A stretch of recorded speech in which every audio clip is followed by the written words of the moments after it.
Watak manusia dibentuk oleh pengalamannya dalam usia dini, dan dalam masa-masa itu peran ibu sangat besar.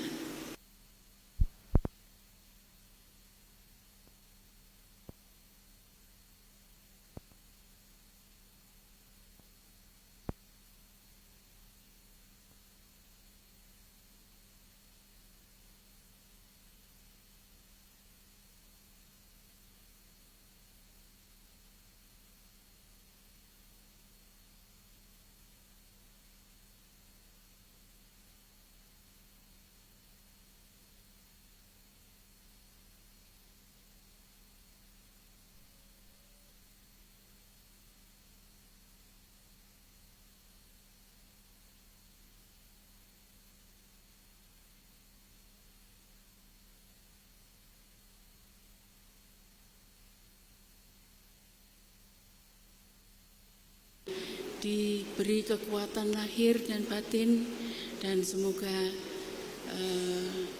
kita semua dapat melanjutkan perjuangannya.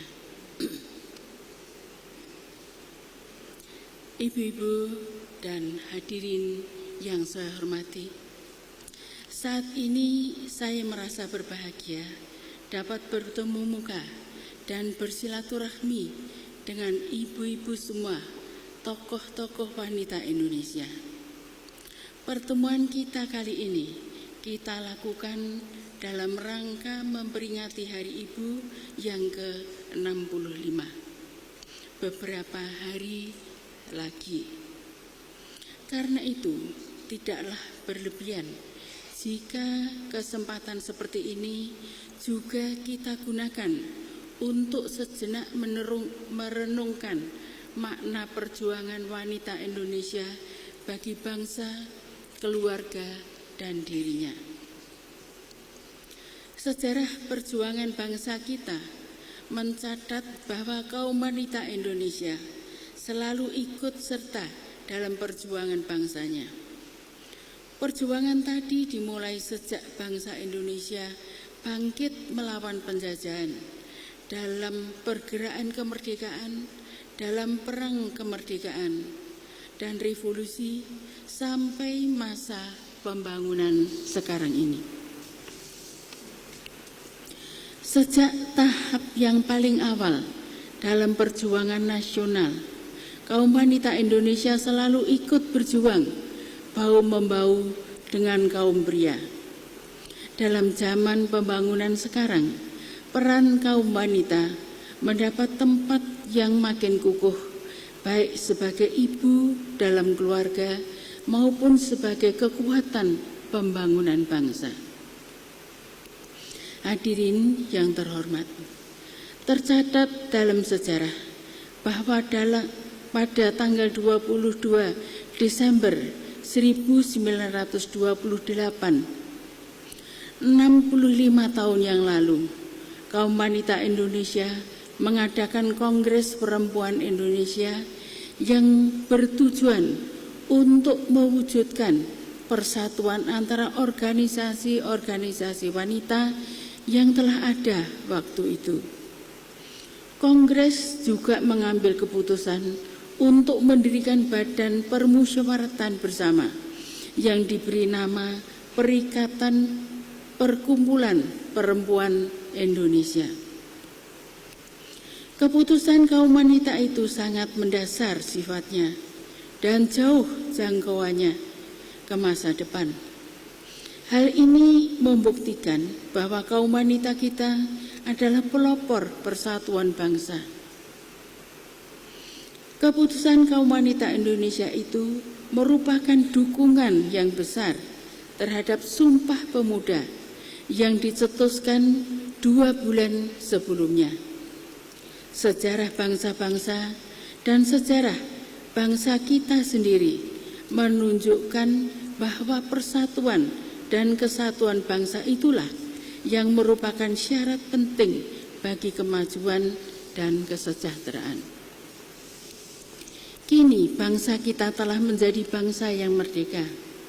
Bangsa kita pun sedang giat-giatnya membangun. Bahkan tidak lama lagi kita akan menyelesaikan pembangunan jangka panjang pertama dan akan mulai memasuki pembangunan jangka panjang kedua. Dalam tahap pembangunan yang baru nanti, kita makin memerlukan manusia yang berkualitas.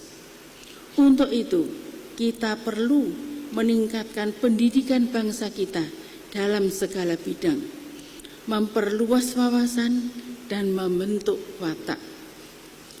Peran sebagai ibu merupakan peran yang amat mendasar bagi pembinaan watak dan untuk meningkatkan kualitas manusia Indonesia. Watak manusia dibentuk oleh pengalamannya dalam usia dini, dan dalam masa-masa itu peran ibu sangat besar. Watak manusia Indonesia ini pula lah saya rasa yang akan ikut menentukan keberhasilan pembangunan dalam meningkatkan kualitas manusia Indonesia. Watak manusia Indonesia yang sesuai dengan kebutuhan pembangunan jelas akan mempercepat laju pembangunan.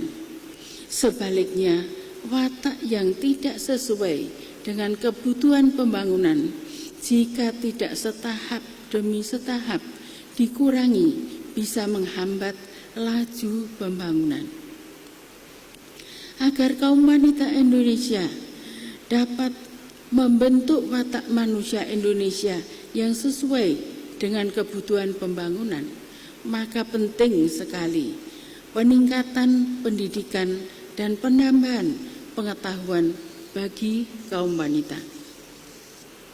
Lebih-lebih karena di masa ini bagian terbesar kaum wanita justru masih sangat rendah tingkat pendidikan dan pengetahuannya. Hanya ibu-ibu yang terdidik dan berpengetahuanlah yang akan dapat melahirkan dan membesarkan anak-anaknya dengan baik. Hanya anak-anak yang baik yang kelak menjadi remaja-remaja yang baik. Hanya remaja-remaja yang baik yang nanti akan menjadi warga negara yang baik. Dan hanya warga negara yang baik yang akan dapat membangun bangsa dan negaranya secara baik pula.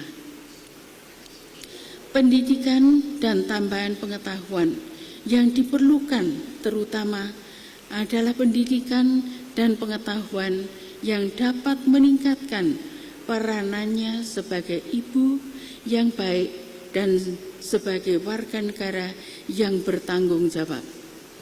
Pendidikan dan penambahan pengetahuan kaum wanita kita yang diperoleh melalui gerakan PKK misalnya ternyata telah berhasil menurunkan kematian bayi. Menurunkan kematian ini jelas mencerminkan bahwa kaum wanita di pedesaan telah bertambah pengetahuannya mengenai kesehatan, mengenai gizi, mengenai kebersihan, mengenai banyak hal lagi yang justru diperlukan oleh masyarakat yang membangun. Yang juga tidak kalah penting adalah bagaimana kaum ibu dapat menanamkan semangat kebangsaan kepada anak-anak kita dan kepada kaum remaja putra-putri kita. Saya berharap mudah-mudahan berkumpulnya tokoh-tokoh wanita di Istana Negara ini menjelang peringatan Hari Ibu yang ke-65 sekarang ini, kita rasakan sebagai penggugah semangat bahwa kaum wanita kita perlu meningkatkan peranannya dalam pembangunan bangsa dan negara kita, meneruskan perjuangan yang telah dirintis oleh pendahulu-pendahulu kaum wanita. Dengan semangat itulah, maka saya menganggap pertemuan kita pagi ini mempunyai makna yang dalam.